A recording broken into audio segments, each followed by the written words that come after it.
Clea's point of view. Tawanan ang bumungad sa akin nang magtungo ako sa malaking silid ng aming mansyon, kung saan naroroon ang mga bisita ni Papa ngayong kaarawan ko. Rinig ko ang pagtagpo ng mga baso at ang tunog ng mga kubyertos. Napakagaling mo, Don Franco! Abay, nakuha mong lupain ng mga Vygotsky? At napaluhod mo pa si Felipe. Hindi ko akalaing natalo mo siya. Nga naman, tinalikuran siya ng mga tauhan niya kahit nandyan siya ngayon sa ating harapan. Panibagong halakhakan ang aking narinig habang ako'y papalapit. Ngayon ay kaarawan ko na, ngunit hindi ko ramdam na iyon ang ipinagdiriwang namin ngayon. Bukod kasi sa kaarawan ko, narinig ko mula sa aming katulong na may naagaw na naman si Papa na isang lupain mula sa kanyang kalaban. At iyon ang ipinagdiriwang niya ngayon. Nagdadalawang isip tuloy ako na lumapit kasi una pa lang, ayoko na sa ginagawa ng aking ama. Ang aming kayamanan ngayon ay mula sa kasamaan, kaya't hindi ko magawang i-enjoy ang mga luhon ay binibigay niya sa akin. Aatras na sana ako para hindi na sana tumuloy, kaso nakita na ako ng aking ama. Oh, Clea Veronica! Anak, alika rito. Nakagat kong ibabang labi ko. Magandang gabi, Papa. Galak niya akong tiningnan. Lumapit ka rito at may regalo ko sa'yo na paniguradong magugustuhan mo. Wala akong nagawa kung hindi ang lumapit. Lahat ng mga bisita ni Papa ngayon ay masayang masaya. Mukhang masaya sila sa mga kasamaang pinaggagawa nila at wala man lang konsensya. Ano po yun, Papa? Tumayo si Papa at hinawakan ako sa braso. Anak, ngayong 20 anyos ka na masaya ako na tumungtong ka sa edad na ganyan. Alam ko rin na may gusto ka na hindi mo makuha-kuha. Ngayon, ako nang gumawa ng paraan para maisakamay mo na ang gusto mo. Bigla akong kinabahan sa kanyang sinabi. Ano hong ibig niyong sabihin? Lumingon ka sa iyong likuran. Sana'y magustuhan mong regalo ko, anak. Napalunok ako at unti-unting nilingon ang aking likuran. Agad namang tinanggal ng isang lalaki ang nakatakip na tela at na estatwa ko nang makita kong isang lalaki na nakatali at bugbog sarado. Nakasuot pa ito ng kasuotang pangkasal. Hindi ako makapaniwala lalo na ngayong nagkatinginan kami. Ramdam ko ang galit niya. Bumilis ang tibok ng puso ko at napatingin kay Papa. Papa, bakit nandito si Felipe? Ano ginawa mo sa kanya? Hinaplos ni Papa ang aking muka. Ang ginawa kong ito ay para sa iyo, anak. Nalaman ko na nalungkot ka't ikakasal na ang iyong sinisintahan na si Felipe Vygotsky. Kung kaya't sinira kong kanyang kasal at dinala ko siya rito para sa iyo.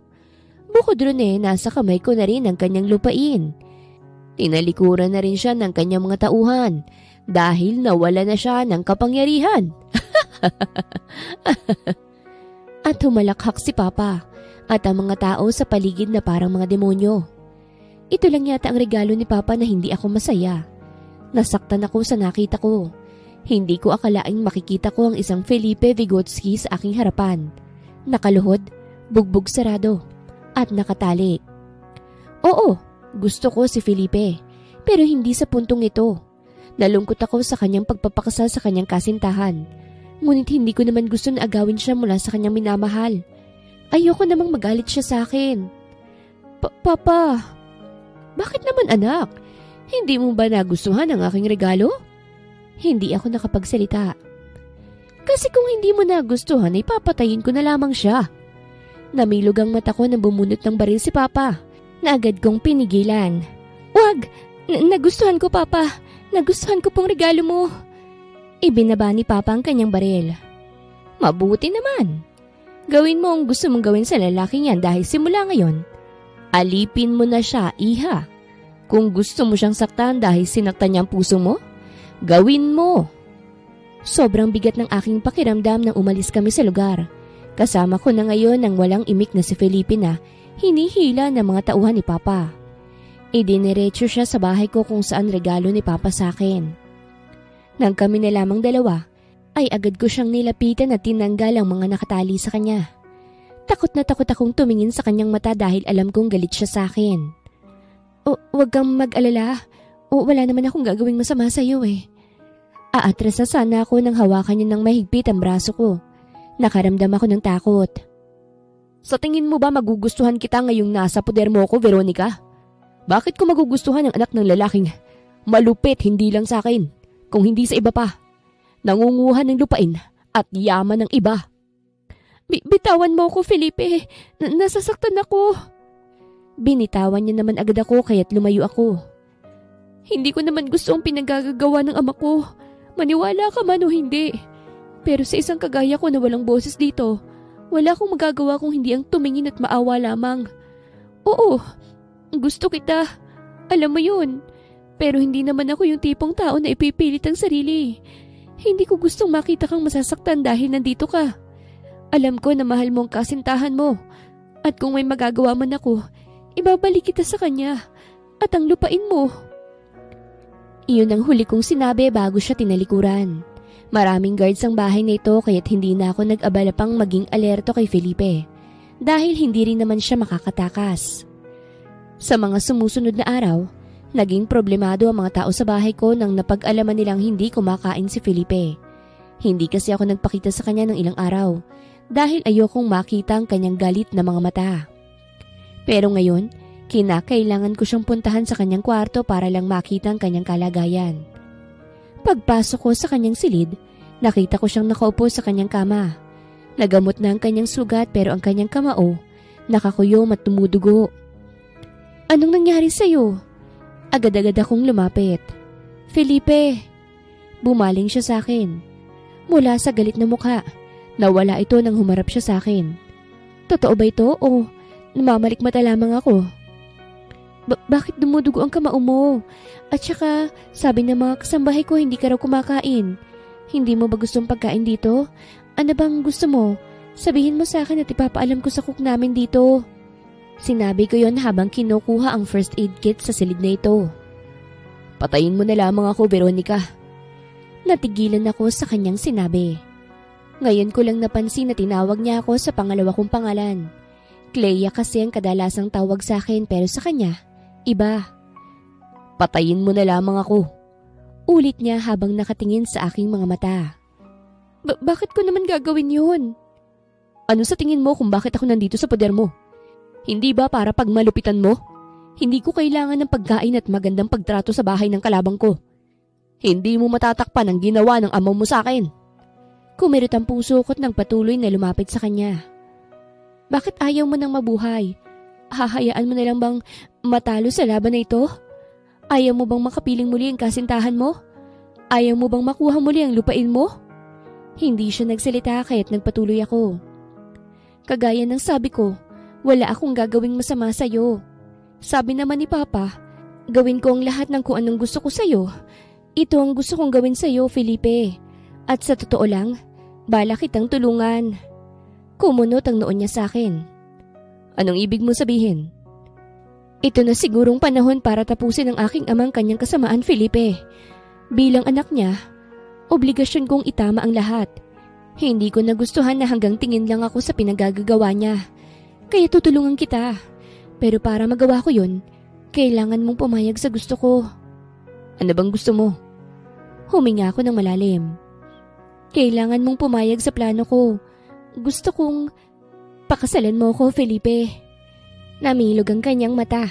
Nataranta ako dahil baka ibang nasa isip niya. Hindi sa ganon. Magpapakasal tayo pero peke lang.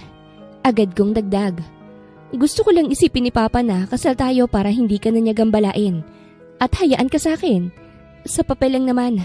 At peke lang, hindi totoo. Bumilis ang tibok ng puso ko sa kaba. Baka isipin niyang ganun talaga ang gusto ko. Pipirma ka lang naman pero hindi natin ipapasa. Kasi hindi naman totoo. Wala akong balak agawin ka sa babaeng mahal mo, Felipe. Gusto ko lang na umayon ka sa gusto ko para madali na lamang ang lahat. Pumayag din kalaunan si Felipe sa plano ko. Akala ko nga'y tatanggi siya pero pumayag naman siya. At kinain din ng pagkain na luto ng cook. Ginamot ko rin ang sugat niya sa kamao at nagpadala ng maraming damit para sa kanya. Nagtungo rin ako sa opisina ni Papa upang ipaalam sa kanya ang gusto kong mangyari. Pakakasalan mo ang alipin mo, iha? Ani Papa habang tingin ay nasa kanyang lamesa kung saan nakakalat ang maraming papeles. Lumapit ako roon para makita kong mga naroroon At bahagyang nanlaki ang mata ko nang makitang mga dokumento ito sa mga ninakaw ng aking ama. Napalunok ako. Oo, Papa. Sabi mo, regalo mo siya sa akin, hindi ba? Gusto ko siyang maging asawa, Papa. Napaangat siya sa akin ng tingin. Ikaw ang bahala, Clea. Gawin mo ang gusto mo sa lalaki na yon hanggat masaya ka. Napangiti ako kay Papa at lumapit lalo sa kanya upang yakapin siya. Thank you, Papa. The best ka talaga. Sabi ko. Pero ang totoo, nakatingin na ako sa papel na nakakalat sa lamesa. Gaya ng sabi ko, para sa iyo ito, anak. Pinapirma ko na si Felipe sa marriage contract naming dalawa at saka itinago ito sa drawer. Wala namang pagbabago na mangyayari ngayong asawa ko na siya. Nilinaw ko rin sa kanya na hindi niya kailangang maging asawa sa akin dahil kami lang naman ang nakakaalam na peke ito. At isa pa, kailangan kong makabalik sa opisina ni Papa. Kailangan kong makuha ang mga papel na iyon. Isa yun sa mga ebidensyang magpapatigil sa kanyang kasamaan. Felipe's point of view. Wala namang pinagkaibang mga araw ko sa poder ng mga Legaspi. Lalo na ngayong pumayag ako sa gusto ng unika-iha ni Don Franco. Distansya pa rin sa akin ng dalaga kahit pwede naman niyang gawin ang lahat ng gusto niya. Lalo na't nakulong na ako rito. Totoo ngang hindi na kami ginagambala ng kanyang ama nang pinirmahan ko na ang kontrata. Sa puntong ito, alam kong importante si Veronica sa kanyang walang hiyang ama. Pwede ko siyang gamitin para bantaan ng walang hiyang si Don Franco. Pero hindi naman yata tanga ang Don. Alam ko na may dahilan kung bakit hinahayaan niya ako sa anak niya na walang kalaban-laban. Matagal ko nang alam na may pagtingin si Veronica sa akin. Hindi naman yun sikreto. Lalo na noong magkaibigan pa si Don Franco at ang namayapa kong ama. Palagi silang pumupunta sa amin at nagnanakaw siya ng tingin sa akin. Pero sadyang wala akong nararamdaman sa dalaga dahil mas bata pa siya sa akin ng 4 na taon. At isa pa, may kasintahan na ako. At ang kasalsanan na pinakamasaya sa amin ni Larina ay nasira dahil sa pananakop ni Don Franco. At ang pagtraidor ng mga tauhan ni Papa na iniwan sa akin nang mawala siya. Pero kahit na anong galit ko kay Veronica dahil sa pinaggagawa ng kanyang ama, hindi iyon nagtatagal dahil mabait siyang dalaga. Kahit masama ng sinasabi ko sa kanya, hindi iyon tumatalab sa kanya at nananatiling mabuti sa akin. Kaya bigla akong napatanong kung tatay niya ba talaga si Don Franco. Felipe, tutulungan kitang makalabas saglit. Wika bigla ni Veronica isang araw. Kumunot ang noo ko sa kanya. Ha? Anong ibig mo sabihin? Lalabas kasi ako dahil may bibilhin ako. Gusto kitang isama kaso maraming mga bodyguards. Mahal ako ni Papa kaya't kahit hindi siya payag sa gusto ko, pumayag din siya kalaunan. Nanliit ang aking mga mata. Anong binabalak mo? Gusto kong kitain mo ang kasintahan mo, Felipe. Namilog ang aking mga mata. Bibigyan kita ng pagkakataon na makita siya at ipaalam sa kanya na babalik ka pa rin sa piling niya. Tiningnan ko si Veronica. Nakangiti na siya sa akin kaya't hindi ko talaga mabasa kung anong nasa isipan niya. Pero bakit ako tatanggi? Ito ng pagkakataon kong makitang muli si Larina. At isa pa, hindi naman ako nandito para maging alipin. Gagamitin ko ang pagkakataong ito para makakuha rin ng ebidensya laban kay Don Franco at ibabagsak ko siya. Pagsisisihan niyang binuhay niya pa ang isang kagaya ko. O sige, pagsang-ayon ko. Nagawa ng paraan ang paglabas namin ni Veronica. Nanghingi siya ng permiso sa akin na humawak siya sa aking braso para maniwala si Don Franco na asawa niya talaga ako at inalipin. Nakasunod din sa amin ang ilan sa mga kasambahay at bodyguard sa aming paglabas. Papasok tayo sa isang shop at may tutulong sa iyo para lumabas sa kabilang pintuan. Maghihintay lamang ako sa iyo, Felipe. Binalingan ko siya. Hindi ka ba takot na hindi na ako babalik? Umiling siya. Hindi. Mas gusto ko pang tumakas ka kasamang kasintahan mo eh. At kapag babalik ka, sana ibagsak mo si Papa. Nagtagal ang tingin ko sa kanya at naibabari ng tingin sa kanyang kamay na nakahawak sa braso ko. Ramdam ko ang panlalamig niya. Alam ko na kinakabahan siya sa binabalak niya pero tinutulungan niya ako ngayon.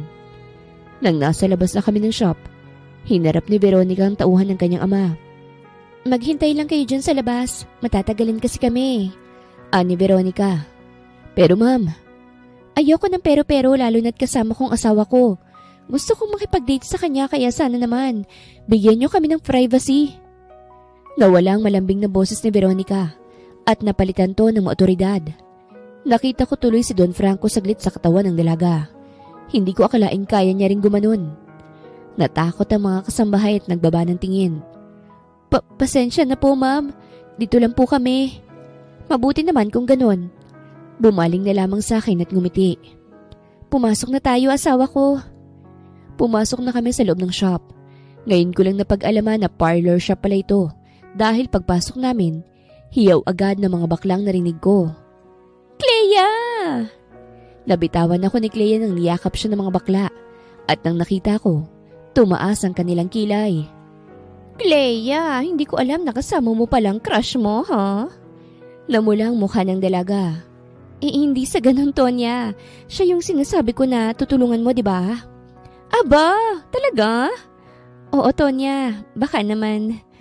Oo naman, Clea. Hinarap ako ng bakla na nagngangalang Tonya. Tutulungan kitang makalabas kahit wag kang tatanga-tanga, ha? Si Clea ang malalagot. Tonya, ayos lang. Ngumiti si Veronica sa akin. Huwag kang mag-alala, ayos lang. Tumango ako. Ano naman ang pakialam ko kung ano mangyayari sa dalagang ito? Mukhang mahal na mahal siya ni Don Franco. Kaya kapag nalaman na itinakas niya ako, mukhang palalagpasin pa ito ng tatay niya. Tinulungan ako ng bakla na makalabas sa kabilang pintuan ng kanyang shop. Nakasuot ako ng hoodie at masama ang tingin niya sa akin nang pinasok niya ako sa loob ng sasakyan na pagmamay-ari niya. Pero may driver siya. Mag-ingat ka, Felipe. Kung hindi ka lang gusto ng kaibigan ko, baka na-shoot to kill ka na ngayon. Kaya wag mo sayangin itong pagkakataong ito. Tumakas ka at wag ka na magpapakita pa. Masamang tao itong si Don Franco. Ngunit hindi ibig sabihin na ganun din ang anak niya. Kaya sana naman yung galit mo sa ama lang niya, ha? At wag sa kaibigan ko. Kinatok niya ang bintana ng driver. Kuya, ihatid mo na siya kung saan niya gusto. Sige, Tonya. Mag-ingat kayo. Nang bumiyahin ng sasakyan, bumagabag sa isipan ko ang mangyayari sa anak ni Don Franco. Hindi niya naman siguro sasaktan ng anak niya dahil lang nakatakas ako. Anak niya yun. Kaya't hindi ko nilang iniisip ang dalaga na yun at mas iniisip ang sariling kapakanan. Ipapangako ko sa sarili ko na makukuha kong muli ang inagaw ni Don Franco at magsisisi siya na akong kinalaban niya. Nagpahinto ako sa lugar kung saan nakatira ang aking kasintahan na si Larina. Batid ko na natroma siya dahil sa nangyari sa kasal namin. Kaya't gusto ko siyang puntahan ngayon upang ipaalam sa kanya na buhay pa ako. Hindi ka pa ba aalis? Tanong ko sa driver nang hindi ito umalis kahit nakalabas na ako ng kotse. Ang sabi ho sa akin ni Miss Clea, baka may iba ka pang pupuntahan o baka may balak kang bumalik kaya't maghihintay ako sa iyo, sir. Umangat ang sulok ng labi ko. Umaasa ba si Veronica na babalik ako sa kanya matapos niya akong tulungang makita ang sinisinta ko? O sige, ikaw ang bahala. Anikot inayos ang sombrero ko para magtungo sa bahay ni Larina. Pagdating ko sa labas ng bahay niya, madilim ito ngunit bukas ang pinto. Kumunot ang noo ko nang makita ko ang isang hindi pamilyar na kotse na nakapark sa labas ng bahay. Bago ba niya itong sasakyan? At bakit nakabukas ang pinto ng bahay? Gabi na ngayon at baka may makapasok na magnanakaw. Bigla akong nag-alala kaya't pumasok ako para tingnan kaso pagpasok ko, ungol ang bumungad sa aking tenga. Humigpit ang hawak ko sa doorknob sa narinig ko. Ang sarap mo naman, Larina. Oo, bilisan mo pa. Nagdilim ang aking paningin nang marinig ko ang ungol at hiyaw ng aking sinisinta. Ayokong maniwala sa naririnig ko kaya tuluyan na akong pumasok at binuksan ang ilaw. Nanlaki ang mata ni Larina nang bumukas ang ilaw at nakita ko. Felipe! Agad niyang itinulak palayo sa ibabaw niyang lalaking nakapatong sa kanya at agad tinakpan ng sarili ng kumot.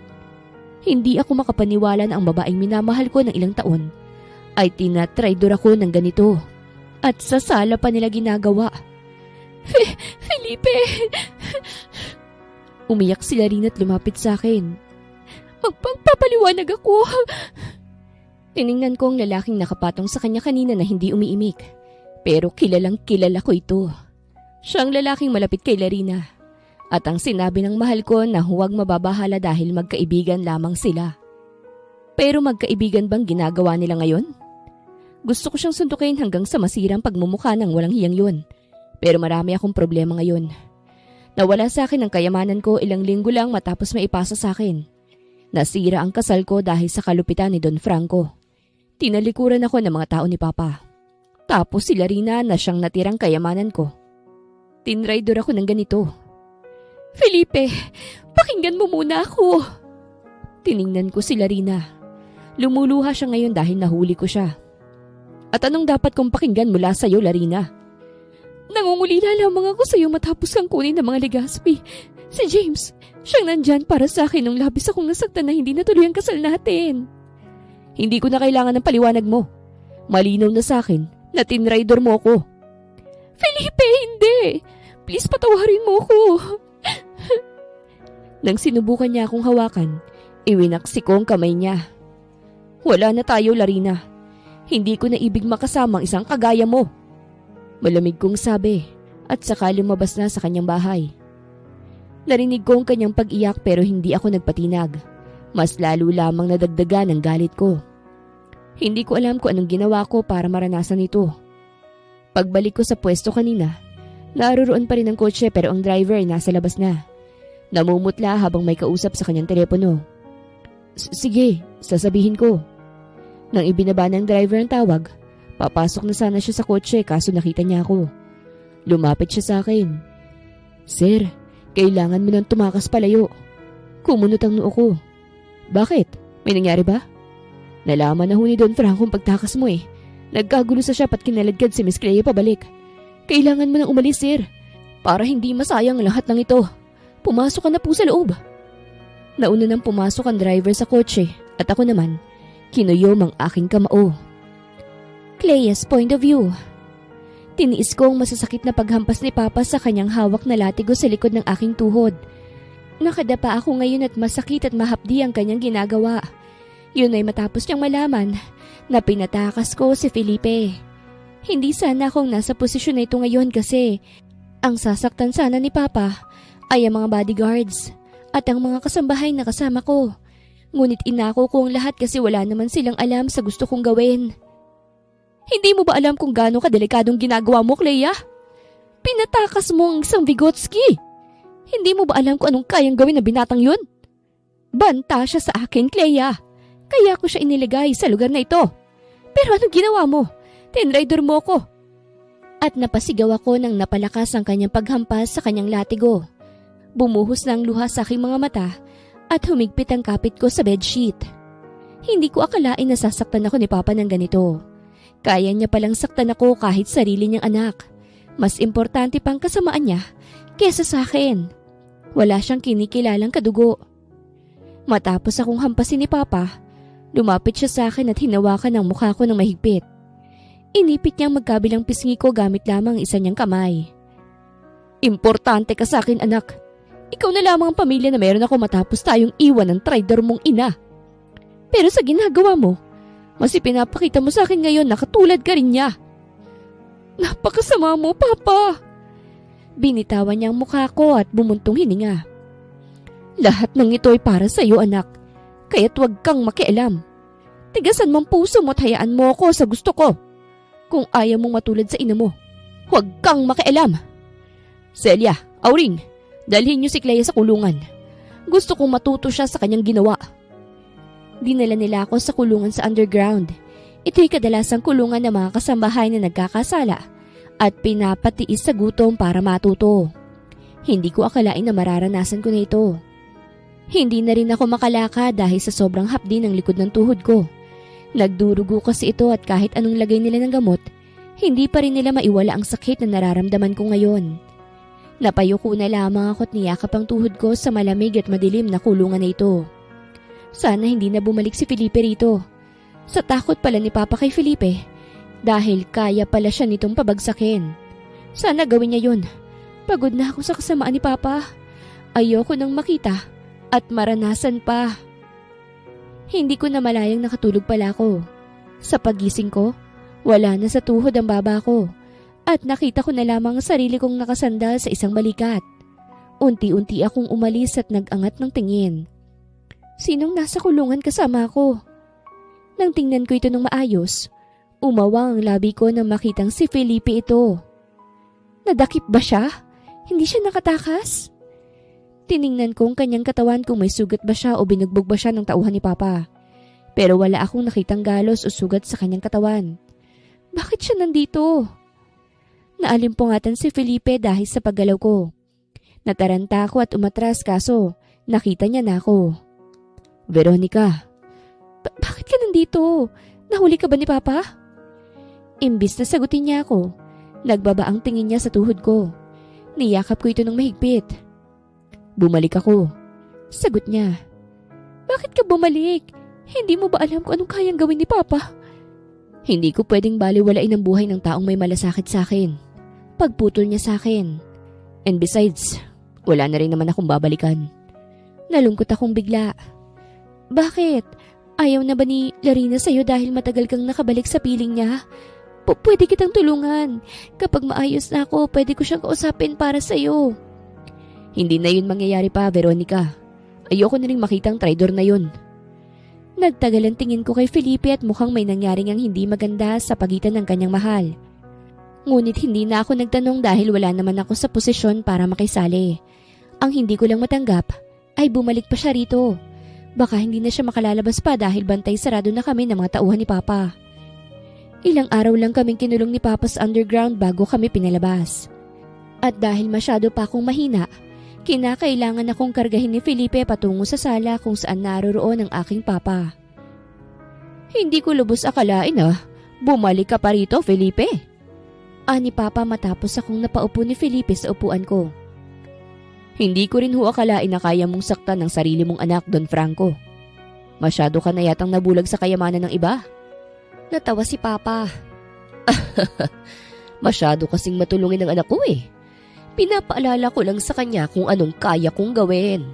Wala akong kinikilalang pamilya, Felipe.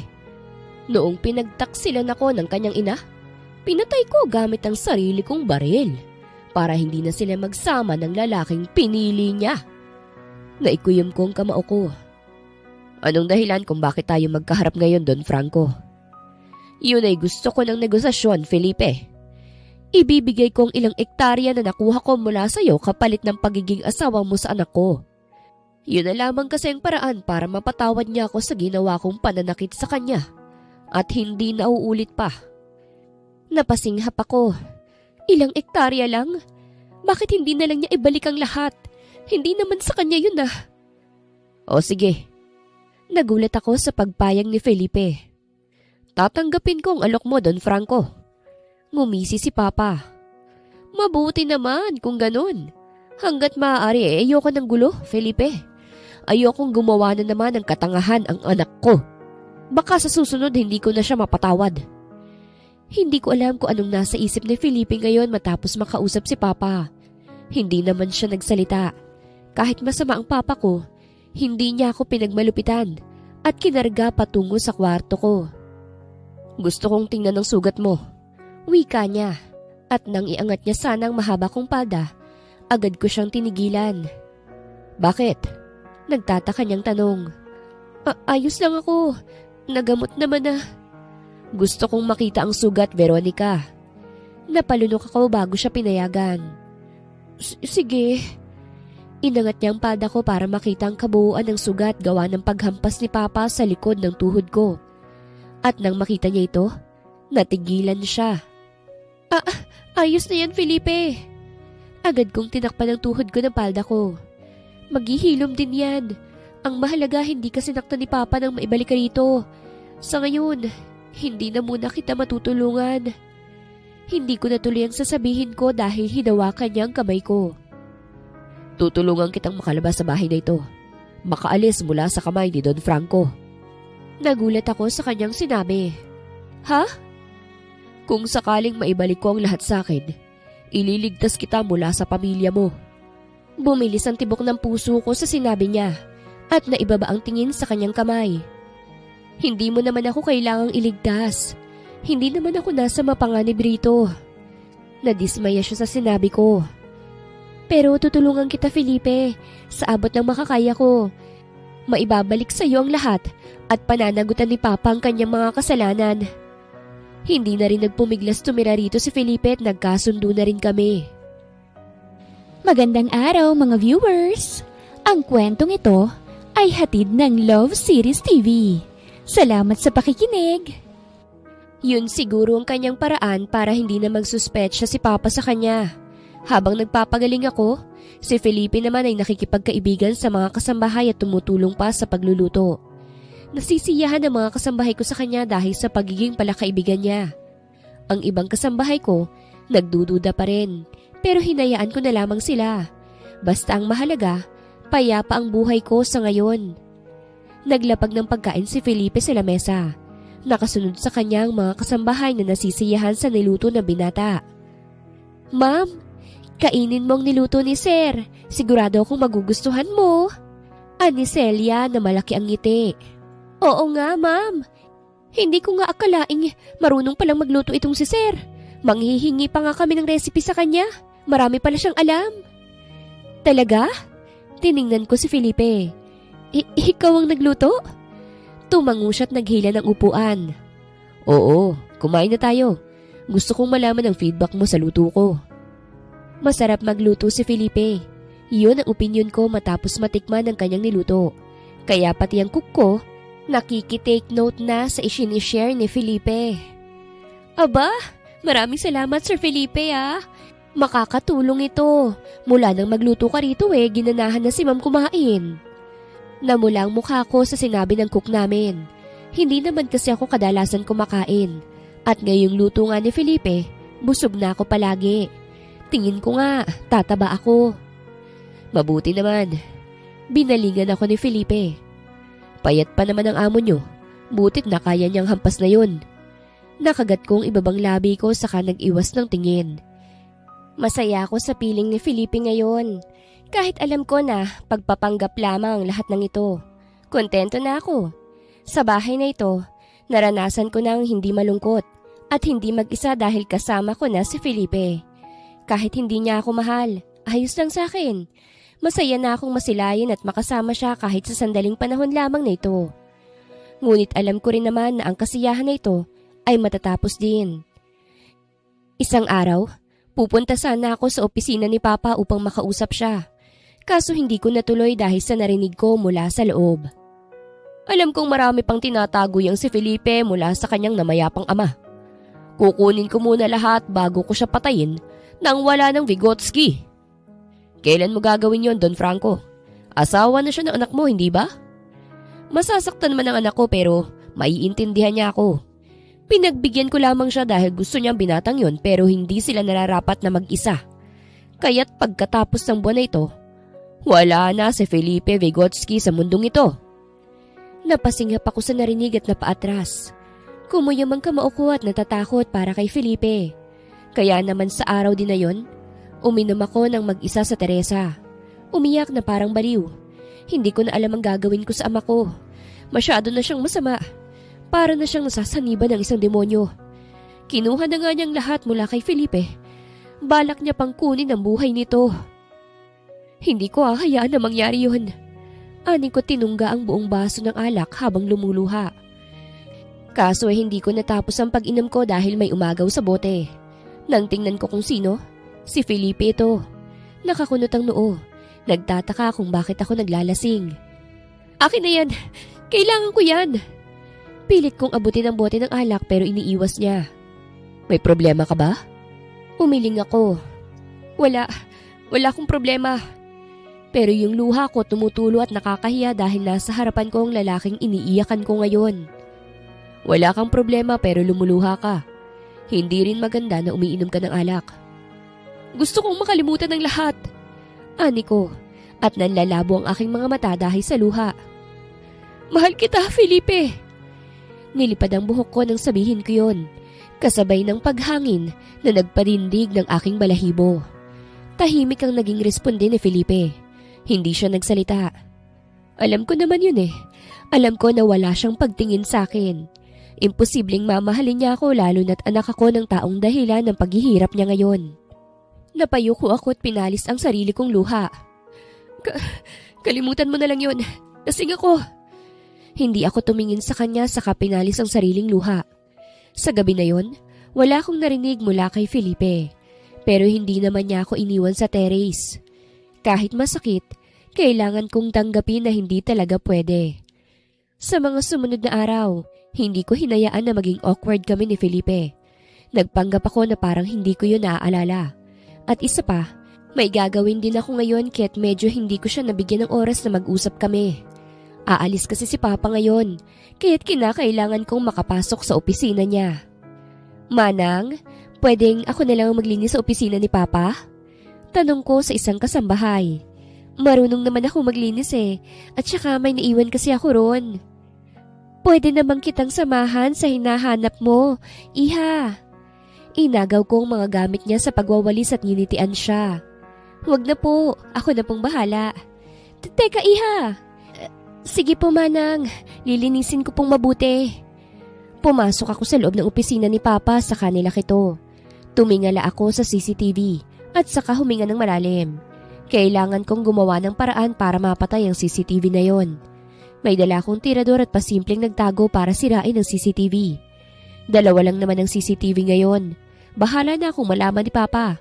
Basta ngayon, makuha ko yung papeles na panlaban sa kanya. Dumiretso ako sa kanyang lamesa at binuksan ang drawer nito. Wala na rin ang mga papeles na kailangan ko kaya't kinabahan ako. Nasaan na kaya yun? Naghanap ako ng naghanap hanggang sa aksidente kong natulak. Ang akala ko'y pader pero biglang bumukas. Namilog ang mata ko. Ano yan? Napalunok ako at nagpalingalinga. Huminga ako ng malalim sa katuluyan itong itinulak. Ayun na nga, nakapasok ako sa loob ng secret room na ito na sobrang dilim. May naramdaman akong hagdanan pababa kaya't bumaba ako. Hindi ko alam kung hanggang saan ang tungo. Nang wala na akong maramdamang hagdanan, natanaw kong isang ilaw na umiilaw pa. At doon, nakita ko ang napakaraming pera. Namilog ang mata ko. Hindi lang yun. Naroroon din sa isang lamesa ang mga papel. Mukhang hindi yata itinago ni Papa dahil akala niya walang makakaalam sa kwarto na ito.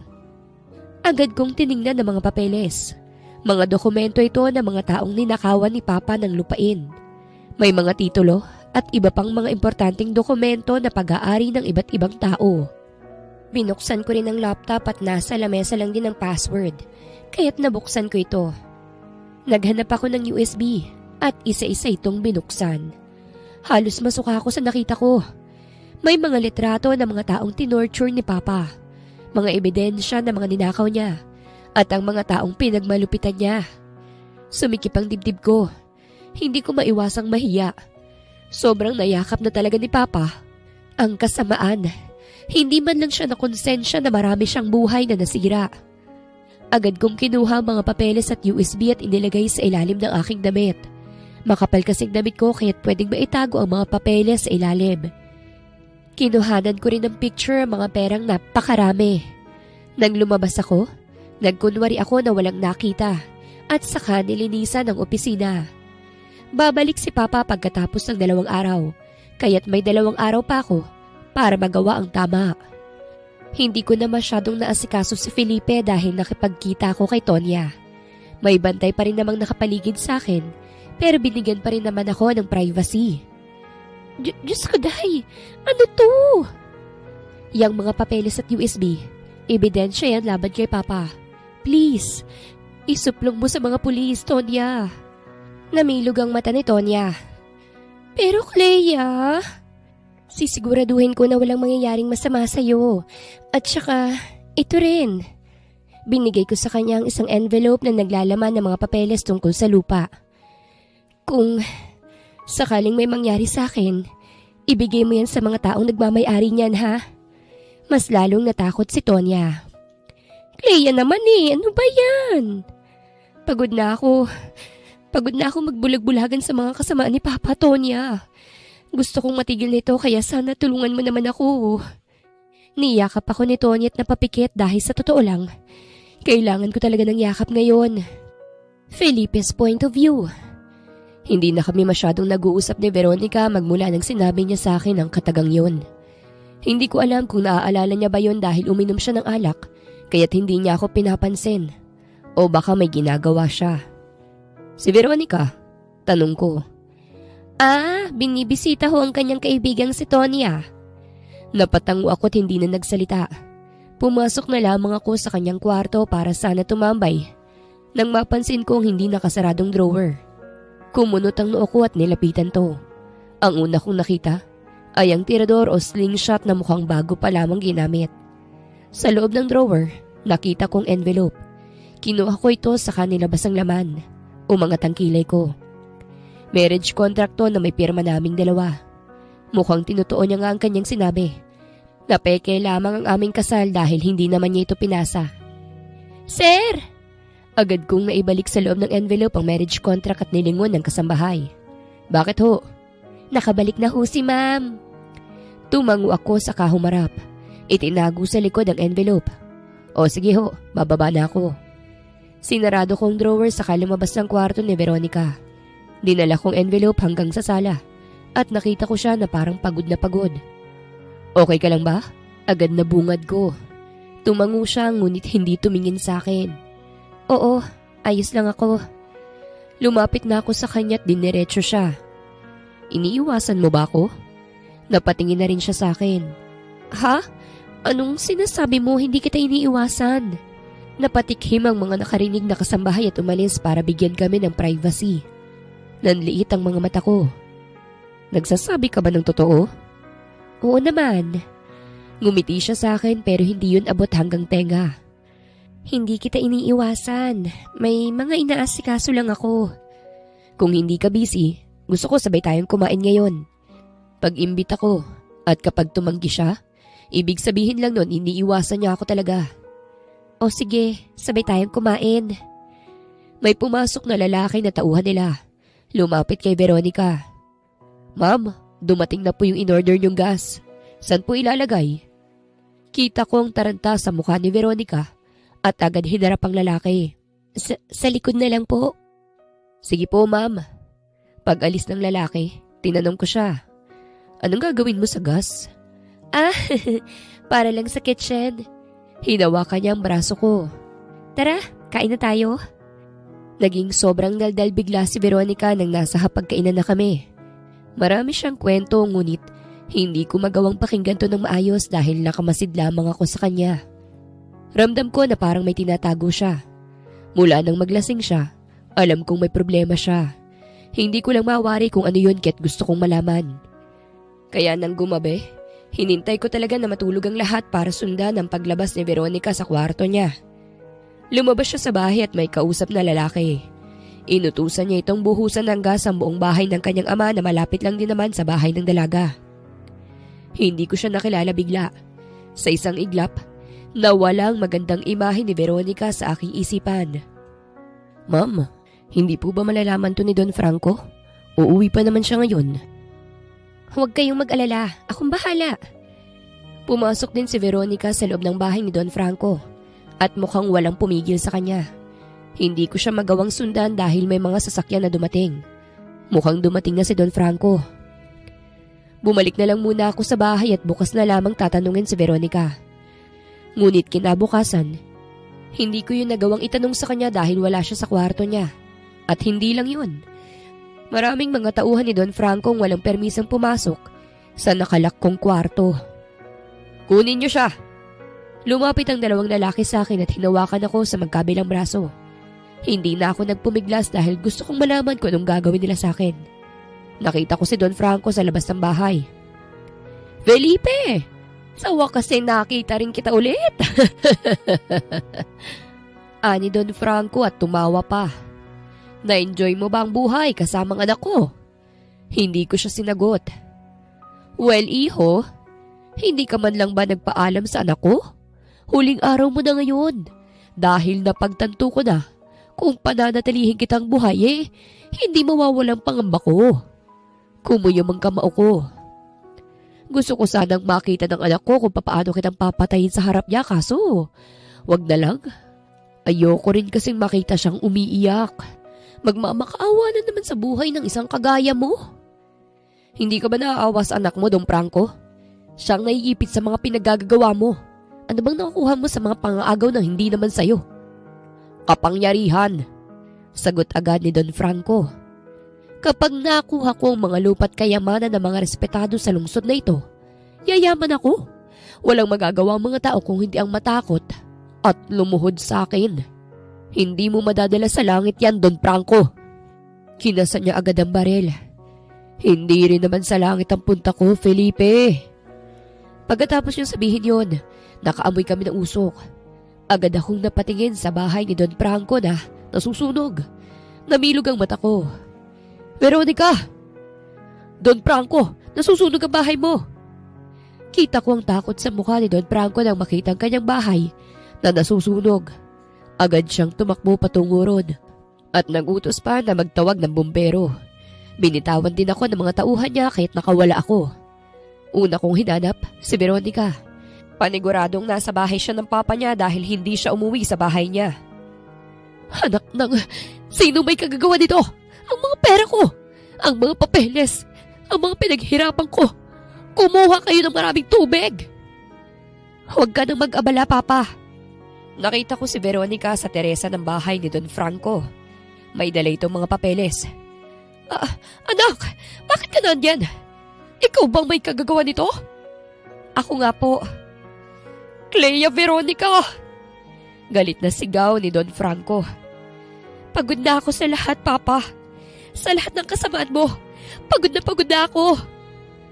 Walang hiya ka? Anak kita! Sigaw ni Don Franco at agad tinutukan ng baril ang sarili niyang anak. Wala akong magawa kung hindi ang tingnan lamang sila. Hindi ko alam kung anong gagawin ko sa sitwasyon na ito. Ayokong makisali. Gusto kong magdusa si Don Franco. Ngunit nag-aalala ko para kay Veronica. Nang nakita niya ako, nakita kong natigilan siya. Hindi ko inaalis ang tingin ko sa kanya. Mahal kita, Felipe. Para sa iyo to. Ibabalik ko sa iyo ang mga kinuha ni Papa. Sabi niya at ngumiti. Kahit malapit nang masunog ang Teresa na kanyang kinatatayuan. Hayop ka talagang babae ka! At binaril ni Don Franco ang sarili niyang anak. Susugod na sana ako kay Don Franco. Ngunit biglang nagsidatingan ng mga pulis at bumbero. Napakarami na mga ito kaya tingin ko wala nang kawala pa si Don Franco. Hindi ko na yun inabalang tingnan pa. At naghanap ng paraan para makapasok sa bahay na nasusunog. Kaso pinigilan ako ng isang bumbero. Delikado ho, sir. Kami na hong bahala. Kumuyom ang kamao ko. Nabaril si Veronica. Hindi ko alam kung malalabang pagkakabaril o kung buhay pa ba siya. Kaya't gusto ko siyang kunin. Bitawan niyo ako! Hindi niyo ba ako kilala? Ako si Don Franco, ang pinakamakapangyarihan sa lugar na ito. Sigaw ni Don Franco habang pinoposasan siya ng mga pulis. 2 oras din bago nawala ang apoy at hindi na maitsura ang bahay ni Don Franco. Bukod doon, walang nakitang bangkay ang mga bumbero. Ngunit may bakas ng dugo silang nakita. Wala na talaga kaming nakita, sir. Pasensya na. Sumikip ang dibdib ko. Wala ba talagang nakita? Pwede bang pakitingnan ulit? Wala talaga, sir eh. Baka po nakain na ng apoy si mama. Matagal ho bago na walang apoy. Baka ho wala na si mama. O baka nakaalis din po. Nasuntok ang bumbero dahil sa kanyang konklusyon na hindi naman sigurado. Iyak ng iyak ang kaibigan ni Veronica na si Tonya nang napag-alaman ang nangyari. Hindi siya naniniwala na wala na si Veronica. Hindi. Matalinong babaeng yun. Hindi naman niya siguro sinunog ang bahay para lang magpakamatay. Ani Tonya. Naaawa ako sa dalagang yun eh. At saka mahal na mahal kang talaga niya. O eto na oh. Ikaw na bahalang magbigay sa ibang nakuhanan ng lupa. Lupa niyo yan kaya't ibinalik ni Clea. Akong inutusan niya. Umiiyak pa rin si Tonya. Ay naku, ang babaeng yun talaga oh. Hindi niya naman kailangan isali ang sarili sa pagsunog. Gusto pa yata maging crispy pata. Hindi pa siya patay. Walang bangkay na na-recover. Huwag kang mag-alala. I will find your friend. Ani ko. Tumango siya at nagpatuloy na lang sa pag-iyak. Tinupad nga ni Veronica ang sinabi niya na ibabalik niya sa akin ang lahat. Hindi lang ang lupa kung hindi ang kayamanan na ninakaw ni Don Franco. Hindi lang din akin ang ibinalik niya, kung hindi pati rin sa iba. Pero kapalit nun ay ang buhay niya. Hindi ko alam kung ano nangyari, pero mas malaki ang tiwala ko na hindi pa siya patay. Clea's point of view. Hindi ko akalain na humihinga pa rin ako hanggang ngayon, matapos akong mabaril ng mismo kong ama at muntik masunog ng buhay. Nailigtas pa rin ang buhay ko.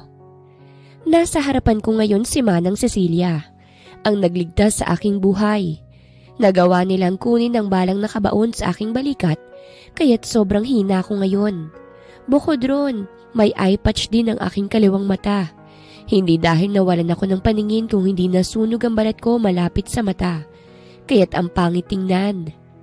Ang sabi ni Manang Cecilia, 2 linggo nang nakalipas mula nang mangyari ang insidente at nakulong ng tuluyan ang aking ama at ang kanyang mga kasabwat. Ang akala ng nakararami, patay ka na, Clea. Hindi ka rin namin madala sa ospital dahil baka may banta pa sa buhay mo.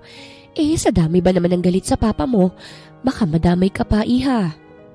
Napayuko ako. Pero pwede ka namang bumalik. Umiling ako. Hindi na po ako babalik. Kung patay na ako sa tingin ng nakararami, mabuti yun. Gusto ko hong mamuhay ng simple at payapa, Manang. Ayoko nang bumalik sa dati kong buhay.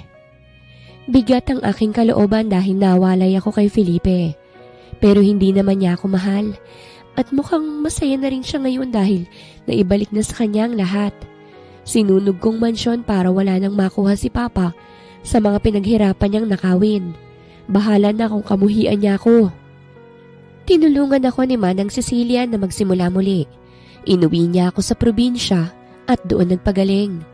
Nabuhay ako sa bagong pangalan at nakamit ng bagong mga tao.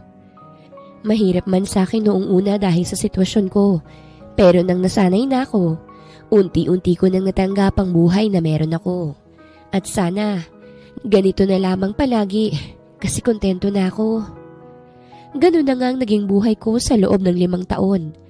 Nabuhay ako ng simple ngunit masaya, bilang si Leia. Tumulong ako kay Manang Cecilia sa kanyang maliit na tindahan ng mga gulay sa palengke. Masaya naman ako. Kahit hindi kadugo ko ang kasama ko, tinuring pa rin nila akong pamilya. Pangalan lang naman at pamumuhay ang nagbago sa akin.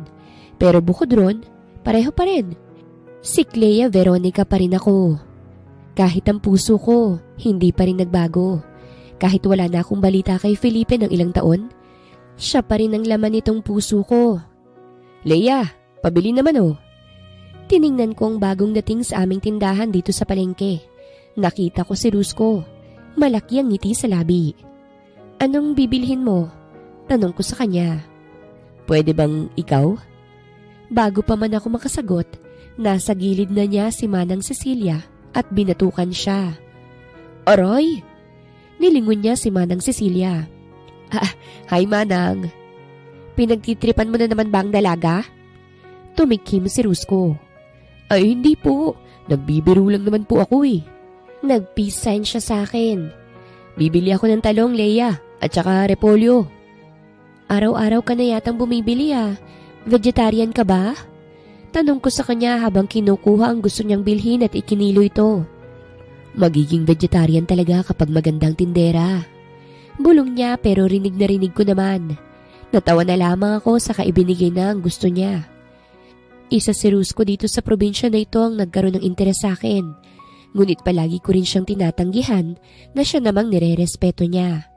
Pero kahit ganoon, hindi naman nagbago ang pagtrato niya sa akin. At isa pa, palagi siyang tinataboy ni Manang Cecilia. Pagod ka na yata, Leia. Ani Manang Celia nang magsara na kami sa aming tindahan. Hindi naman po. Hanggang ngayon hindi ka pa rin komportable na alisin yung eye patch na suot mo. Hindi ba't sagabal yan sa iyong paningin? Umiling ako. Hindi naman po. Nasanay na rin ako kaya't ayos lang ako. Mabuti naman kung ganun. 5 taon nang nakalipas. Masaya ka ba rito, iha? Opo, masaya po ko. Sa mga sumunod na araw, May lakad si Manang Cecilia kaya't ako itong nagbabantay sa tindahan niya. Minsan, pinag-iinitan ako ng mga kapwa tindera namin at inaakusahan ako na umaagaw ng customer. Kahit ang totoo, ang mga customer naman ang kusang lumalapit sa akin. Naku, yan na naman ang nagbabantay. Ano kayang ginamit ng babaeng yan para mapunta sa kanya yung mga customer? Narinig kong sambit ng katabi ng tinderang katabi lamang ng tindahan namin. Pwede malamang kagandahan at bait-baitan para makuhang loob ng mga customer. Huminga ako ng malalim. May lumapit sa tindahan na babae para sana bibili. Kaso biglang lumapit ang kapitbahay kong tindera at hinawakan sa braso ang customer. Iha, dito ka sa amin bumili. Mas presko rito at kung gusto mo pwede kang maka-discount. Alika rin Walang nagawang babae dahil hinila na siya ng babaeng tindera at inirapan pa ako. Hindi lang isang beses yun ginawa, kung hindi maraming beses. Kaya't nagkaproblema ako bigla dahil inaagaw ang mga customers ko at wala pa akong kita sa araw na ito. Ayoko naman silang kumprontahin dahil kawawa lang din ako. Kung nandito lang sana si Manang Celia, baka tiklop na yung mga yan. Nalungkot ako nang maghapon ay wala pa rin akong kita. Mukhang pinagkaisahan ako ng mga tindera. Kinukuha nila mga bibili sa akin at nagpapadiscount pa. Napayuko na lamang ako at bumigat ang aking dibdib. Narinig ko rin ang tawanan ng mga tindera na parabang tagumpay sila sa kanilang ginagawa. Magkano? Napasinghap ako at nag-angat ng tingin. Nasa kabila ng tingin ng bagong dating na customer dahil nakikieksena na naman ang kabilang tindera. Pogi, dito ka bumili sa amin. May discount ka? Nadismayang muli ako. Akala ko pa naman may customer na ako. Thank you, pero gusto kong dito bumili. Natigilan ako dahil sa boses na yon, kasabay ng paglaki ng aking mga mata. Nag-angat ako ng tingin. Halos napaatras ako nang makitang may-ari ng boses na yon. Felipe. Hindi man lang siya nagulat nang makita ang itsura ko. O di kaya, hindi niya ako nakilala dahil sa eye patch ko? At isa pa, mukhang bumalik na talaga siya sa dati niyang buhay. Mukhang sa kanyang sasakyang nakaparada. Bakit siya dito bumibili ng gulay? Ano pong bibilhin niyo, sir? Hindi ko siya matingnan sa mata kasi kinakabahan ako. Bibilhin ko lahat. Napasinghap ako pati na rin ang ibang tinderang nakarinig. Bibilhin niyang lahat? Narinig kong wika ng tindera. Pogi, baka gusto mo ring bilhin ng sa amin. Sige na naman, Pogi. Pero hindi man lang pinansin ni Felipe ang mga tindera. Nasa akin ang kanyang tingin. Sigurado ka ba? Tanong ko. Oo, sigurado ako. Seryoso niyang wika. Matatagalan to, sir. Okay lang, marami akong oras. Napakurap-kurap ako at tumango. Habang naghihintay siya, pasimple kong nililista ang mga bibilhin niya. At hindi rin ako naghirap dahil may kasama pala siyang magbubuhat sa mga bibilhin niya para ilagay sa kotse niya. Habang ginagawa ko yun, kung ano-ano na lamang ang pumapasok sa isip ko. Kung nakilala ba ako o hindi. Iho, ang dami mo naman yatang binili. May asawa ka na ba? Usisa ng mga tindera. Nakikinig din ako sa usapan nila. Oo nga naman, iho. Mukhang isang buwang stock na yata ng gulay ang binili mo Oo, may asawa na ako. Natigilan ako sa narinig. Wow! Ang swerte naman ng asawa mo, iho. Napakagwapo mo. Hindi ko itatanggi na mas lalong bumigat ang pakiramdam ko. Kasal na pala si Felipe at mukhang masaya na sa buhay. Dapat maging masaya ako para sa kanya. Pero hindi ko siya nakakasama Dagdag ni Felipe. Aba, oy bakit naman? Nag-away ba kayo? Hindi naman, pero ngayon susuyuin ko siya. Dagdag pa nito. Hindi ko na lamang inisip yun na tinapos ang paglilista at pagtotal sa lahat ng kanyang binili. Nang matapos, agad kong ipinakita sa kanya ang listahan at ang kanyang babayaran. 3,544 pesos. Ani ko, yun po yung total ng binili mo. Nagbigay agad siya ng 4,000. Keep the change. Salamat po. Ani ko nang hindi tumitingin sa kanya. I'll be back tomorrow, Veronica. Napasinghap ako't napatingin sa kanya. Sino si Veronica? Ngumisi siya't umatras. Asawa ko. Hindi ako nakatulog sa gabing yon. Kahit masaya si Manang Celia dahil naubos ang paninda niya, pinuno ni Felipe ang isipan ko. Nakilala niya kaya ako? At anong sinasabi niyang asawa? Veronica ang pangalan ng asawa niya? Iyon ang bumabagabag sa isipan ko kaya sa mga sumunod na araw, puyat na puyat ako. Kaya't hindi ako sumama kay Manang Celia sa kanyang tindahan. At kung siya nga si Felipe at nakilala niya ako, mukhang kailangan ko siyang iwasan. Hindi na kami pwedeng magkita ulit. Ayoko nang masaktan pa at gusto ko na siyang tuluyang mawala sa sistema ko. Payapa akong nagpapahinga sa aking kwarto sa bahay ni Manang Celia. Ako lamang mag-isa ngayon dahil ang apo ni Manang Celia ay lumuwas sa syudad upang maghanap ng trabaho. Nasa gitna ako ng pagpapahinga nang may kumatok sa pinto. Napilitan akong bumangon para lang matingnan kung sinong kumakatok. Sandali lang, ani ko, at tamad na binuksan ang pinto ng bahay. Pagbukas ko, agad kong naisara ng hindi inaasahang tao ang bumungad sa akin. Napalunok ako at kumurap-kurap bago muling buksan ang pinto. Nakita ko siya, si Felipe. Bakit po? Bakit wala ka sa tindahan? Tanong niya. May problema po ba? At paano mo nalaman ang bahay namin? Tinuro ni Manang Celia. Hindi ako nakapagsalita. Ayos ka lang, Veronica? Bakit mo ko tinatawag na Veronica? Hindi ako si Veronica. Pagtanggi ko. Hindi mo na kailangang magpanggap, Veronica. Alam ko na ikaw yan. Matagal ko nang alam na nandito ka. Bumuntong hininga ako at sumuko na lamang.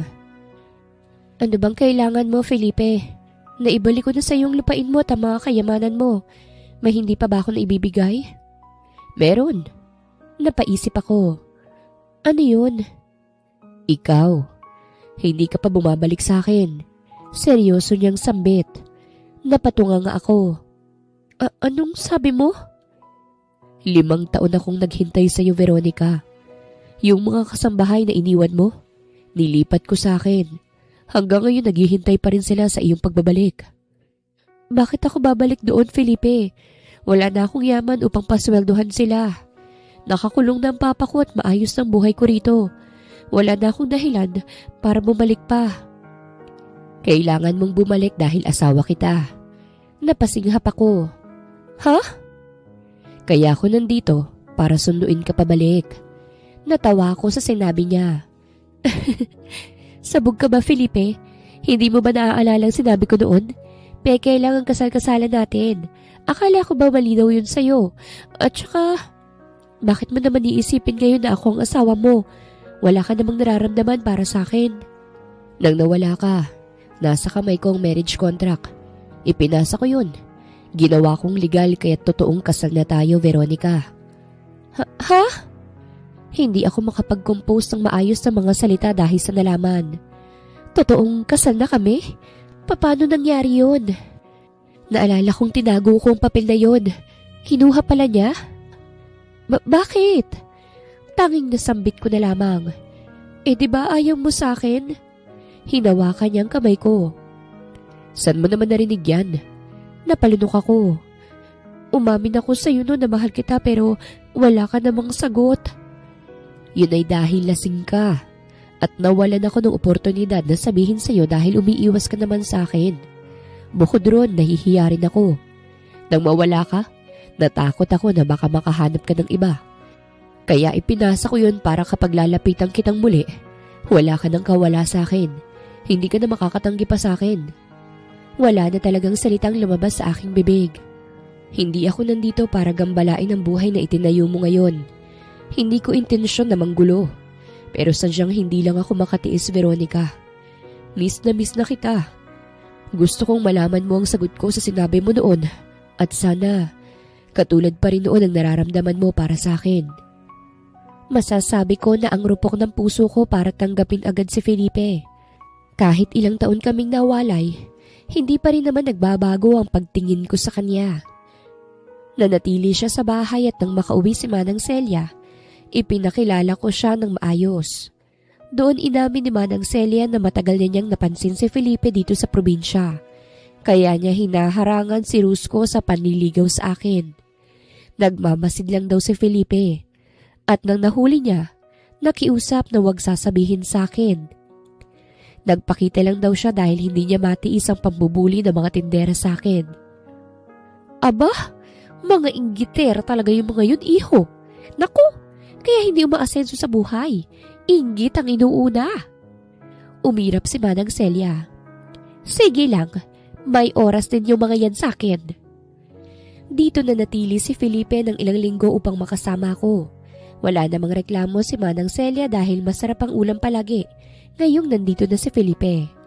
Bukod ron, binigyan niya rin ng pera si Manang Celia upang iparenovate ang bahay. Galak ang nararamdaman ni Manang sa natanggap.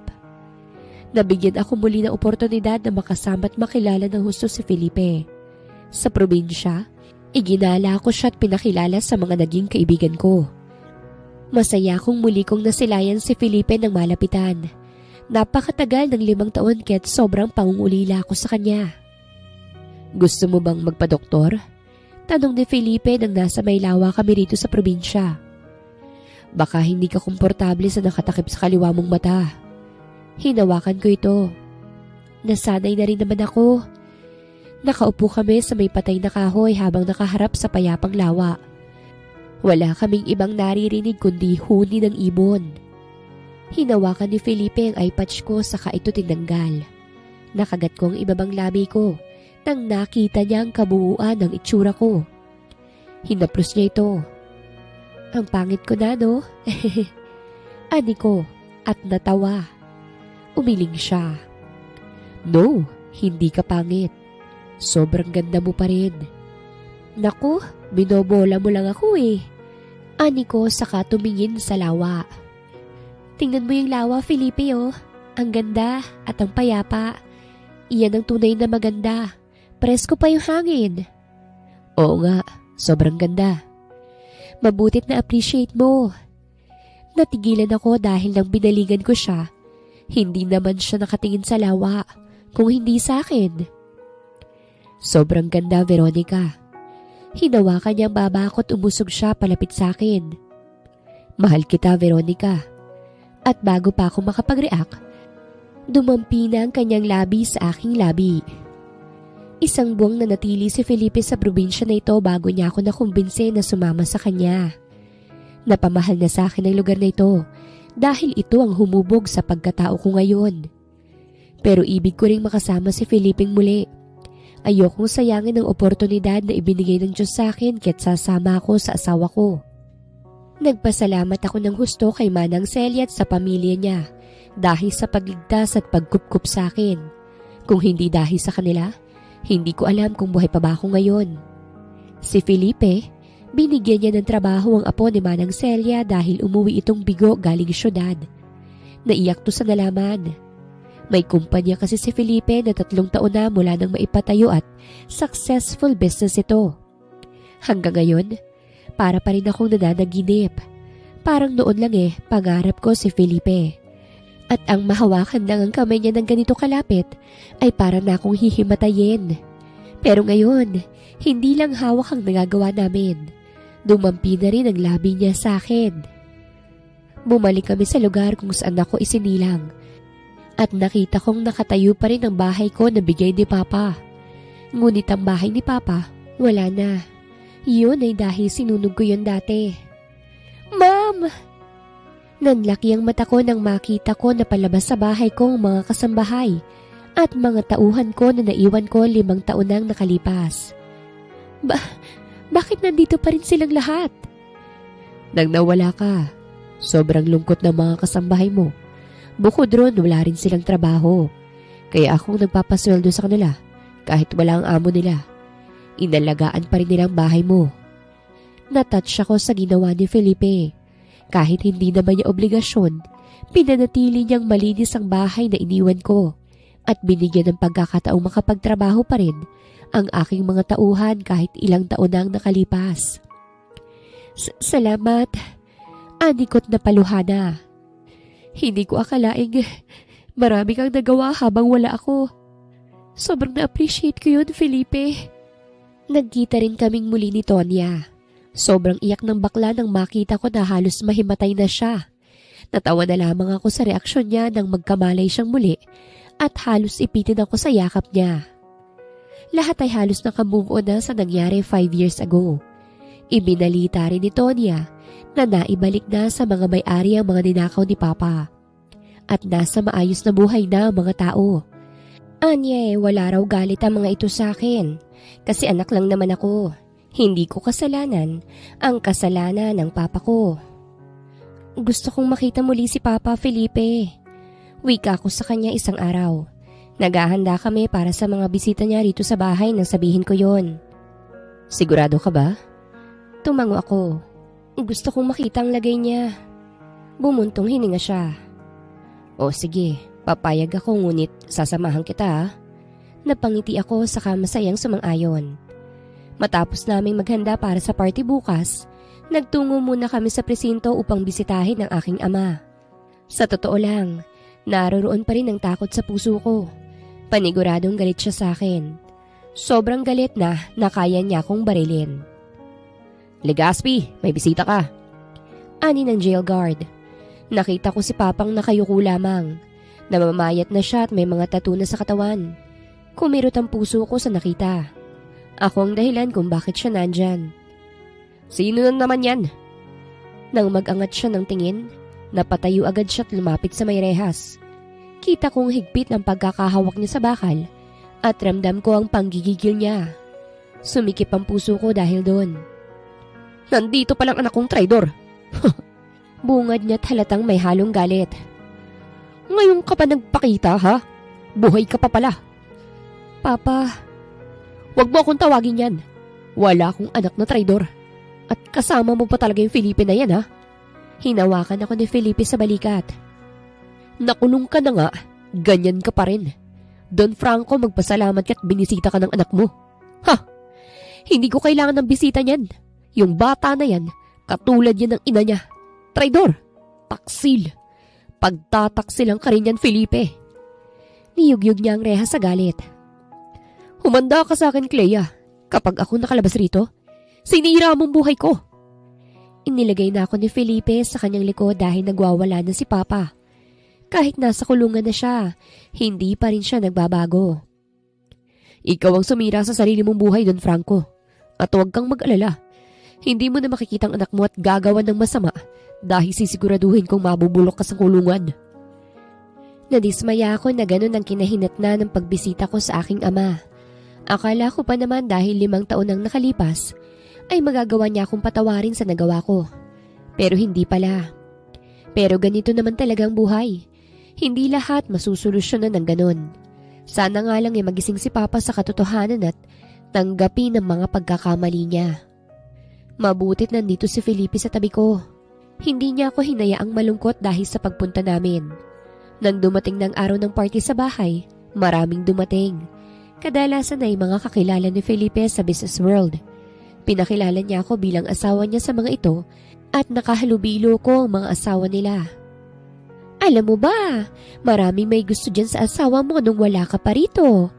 Ani Mrs. Hannah, asawa ni Mr. Perez na businessman din. Kaso syempre, loyal sa iyong asawa mo. Kahit yung isang artista binaliwala niya kasi magagalit ang asawa niya. Talaga po? Napasulyap ako kay Felipe na masayang nakikipag-usap sa mga lalaki. Nang napansin niyang tumingin ako, nagpaalam siya sa kausap niya at lumapit sa akin. Oh, bakit? Umiling ako. Wala. Bumalik ka na ron, Felipe. Kinilig ang mga babaeng kausap ko. Naku! Hindi talaga mapakali ang isang Felipe Vygotsky kapag hindi nalalapit sa asawa. Hinapit ni Felipe ang bewang ko kaya't namula ko. Matagal din kaming hindi nagkasama, kaya gusto ko siyang nasa tabi ko palagi. Naku, good luck dyan, Clea. Baka hindi ka na makabangon, ha? Uminit ang pisngi ko sa sinabi niya at hindi alam ko anong sasabihin. Napangiti ako nang makita mga malulusog na mga bulaklak. Ang ganda rito. Sabi ni Manang Auring, mahilig ka raw sa mga rosas. Kaya nagpatanim ako para kung sakaling babalik ka, may mabubungaran kang bulaklak. Ang dami mong ginawa para sa akin, Felipe. Hindi ko alam kung paano kita masusuklian sa lahat. Nagkatinginan kaming dalawa. Isa lang naman ang gusto kong kapalit, Veronica. Ano yun? Sabihin mo sa akin, Felipe. Hinawakan niya ang isang kamay ko at dinala sa kanyang labi para halikan ang likod nito. Gusto kong pakasalan mo ako sa simbahan. Seryoso niyang sabi matapos akong halikan sa kamay. Maaari ba, Veronica? Pangarap na kita noon pa man, Felipe. Kaya ang yayain mo ng ganito, sino ba naman ako para tumanggi? Kaya oo, pakakasalan kita, Felipe.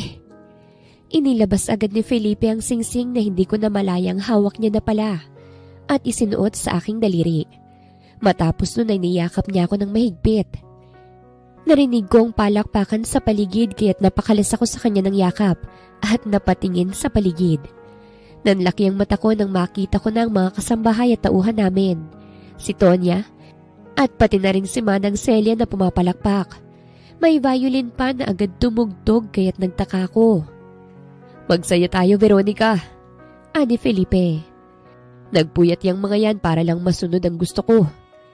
Kumaway si Tonya sa akin at si Manang Celia. Napangiti na lamang ako at sa pagkakataong to, nahanap ko na ang totoong pamilya ko sa lugar na ito. Ang mga taong nagpatigil sa alipin kong puso. Wakas!